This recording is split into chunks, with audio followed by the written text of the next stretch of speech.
Good evening. Exam series में आज हम लोग बहुत ही इंपॉर्टेंट चैप्टर करेंगे क्लास 12th फिजिक्स में, मैग्नेटिक इफेक्ट्स, जिसको मूविंग चार्जेस भी कहते हैं। तो अगर हम इनके सारे मेन पॉइंट्स को जॉट डाउन करें, रिकैप करें, समरी बनाएं, इसका क्या मतलब है कि हमें अच्छा कमांड है चैप्टर में। तो let's make summary of this chapter, जिसको रिकैप करना भी कहते हैं। तो रिकैप करते हैं। सबसे पहले बायोट सेवर्ट लॉ होती है। तो DV is equal to mu naught by 4 pi I D L sine theta upon R square. इसी की एक और फॉर्मूला होती है, DV is mu naught I theta divided by 4 pi R. फिर B for finite wire, mu naught I by 4 pi D sine phi one plus sine phi two. फिर B due to infinitely long wire होती है, तो then may not 2 I/4 pi D. फिर B semi infinite wire के लिए may not I/4 pi D, मतलब ये 2 कम हो गई। Then B due to circular loop having current I, तो मे नॉट I/2R। और अगर सेमी सर्कुलर लूप है तो mu naught I/4R। Then magnetic force on a charge FM is QVV sine theta. FM हम QVV भी लेते हैं, sine theta को 1 लेके। देन मैग्नेटिक लॉरेंस फोर्स जो होती है, F is sum of electric and magnetic force, जिसके लिए finally Q into E plus V cross B। Then torque on a loop tau is bina sine theta, and force between parallel wires F is mu naught 2 I1 I2 by 4 pi d। Shunt की formula है IG divided by I minus IG। और shunt हम जब galvanometer को volt meter में करेंगे तो हम चाहे तो यहाँ पे V लिख देते हैं, यहाँ A लिख देते हैं। तो वोल्ट मीटर के लिए V अपॉन IG माइनस जी। तो ये सब कुछ मेन हमारा कॉन्सेप्ट है इस मूविंग चार्जेस में। और अगर फाइनली हम देखें तो ये जो दो टिक हमने यहाँ लगाया है, 1 और 2, तो ये सीबीएसई में अब है भी नहीं। सीबीएसई में मेनली ये रह गया है। और इस पे कुछ फंडामेंटल क्वेश्चंस और न्यूमेरिकल्स हम लोग करेंगे एग्जाम सीरीज 2026 के लिए। तो लेट्स सी कुछ क्वेश्चंस।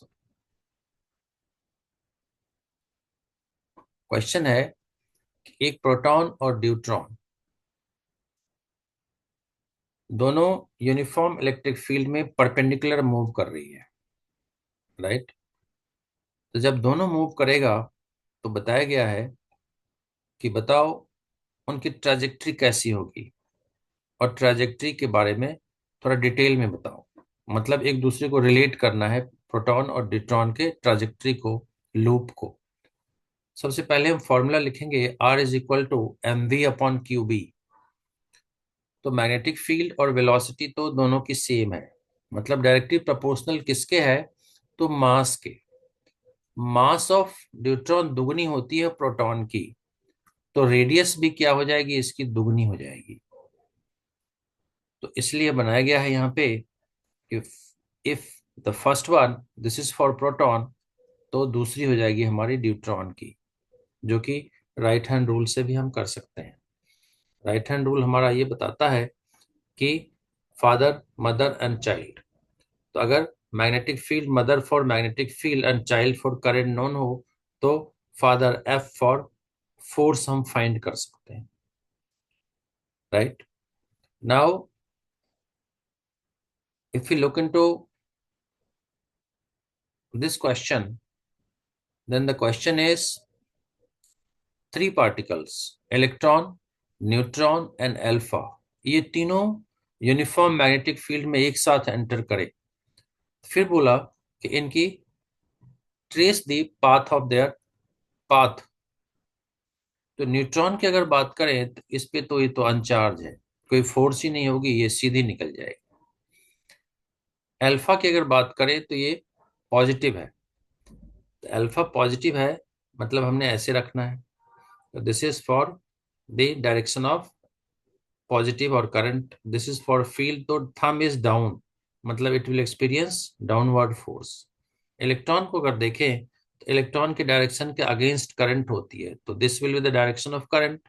अब फील्ड रिमेन सेम, तो this will be the direction of force, तो ये अपवर्ड ट्राजेक्टरी हो जाएगी, डिफ्लेक्ट कर जाएगी।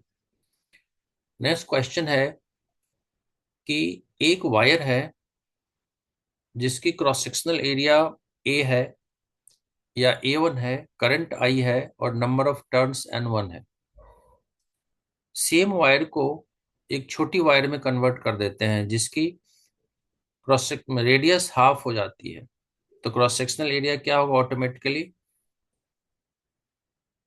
रेडियस हाफ कर देते हैं तो ऑटोमेटिकली नंबर ऑफ टर्न्स दुगनी हो जाएगी। कह रहा है मैग्नेटिक मोमेंट का रेशियो बताओ। तो magnetic moment is I A, number of turns के टर्म में N1 लिख दिया और ए को पाई R1 स्क्वायर कर दिया।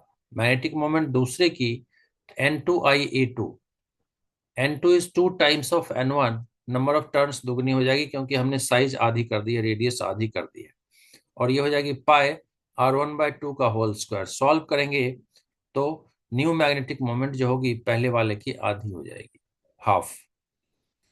फिर कह रहा है कि एक डीएल एलिमेंट है जिसमें करंट आई है एक्स एक्सिस के अलॉन्ग है, परपेंडिकुलर पॉइंट एक पी है जिसकी डिस्टेंस 1 मीटर है। इस पॉइंट पे हमें एक जो ये डीएल है जिसके लिए एक्स आई कैप लिखा हुआ है और डीएक्स की वैल्यू दिया है 1 सेंटीमीटर, तो बताओ पी पे मैग्नेटिक फील्ड कितनी होगी? जब भी डीएल लेंथ जैसी होती है, बहुत छोटी लेंथ, तो बायट से बायट डायरेक्ट लगा देंगे। और इसके कंपैरिजन में ये 90 डिग्री एंगल बना रही है, तो बायट से बायट की फॉर्मूला लिख दी, DB is μ0/4 pi I D L sine 90/r²।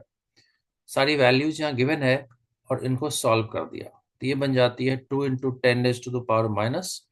10⁻⁹ Tesla.